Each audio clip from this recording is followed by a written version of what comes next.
तेलंगाना के वज़ीर आला रेवंत रेड्डी ने कहा कि बीजेपी पार्टी के लोग हकीकी हिंदू नहीं है, बल्कि वो भिखारी है। बीजेपी के लोग भगवान के नाम पर वोटों की भीख मांगते हैं और बाज़ारों में मजहब को बदनाम करते हुए घूमते रहते हैं। उन्होंने मज़ीद कहा कि भक्ति दिल में होनी चाहिए और भगवान को मंदिर में ही रख कर पूजा करनी चाहिए, न कि बाज़ारों में भगवान के नाम पर हिंदुओं के वोट हासिल करने के लिए उनका इस्तेमाल करना चाहिए। దేవుడు గుడిలో ఉండాలి, భక్తి గుండెల్లో ఉండాలి. వాడే అసలైన హిందువు తప్ప బజార్లో పోతే దేవుడి బొమ్మ పెట్టి ఓట్లు అడుక్కునేటోడు బిచ్చపోడైతాడు తప్ప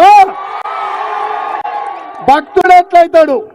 బస్ స్టాండ్ల ముందు అప్పుడప్పుడు మనం చూస్తాం, పెద్ద స్తంభాలం పెట్టుకొని అయ్యప్ప బొమ్మ పెట్టుకొని, అయ్యా నా కాళ్ళు లేవు, నా చేతులు లేవు, నా కళ్ళు లేవు, దేవుణ్ణి చూసి బిచ్చమెయ్యి నేను బతుకుతా అని.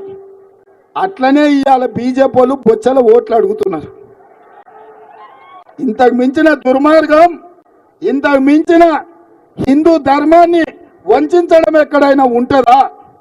అందుకే మిత్రులారా, ఇవాళ మన ధర్మాన్ని కాపాడుకోవాలి, మన రైతులను ఆదుకోవాలి, మన పసుపు బొడ్డు తెచ్చుకోవాలి, మన చక్కెర పరిశ్రమ తెరుచుకోవాలి అంటే పెద్దలు జీవనన్న గెలవాలి.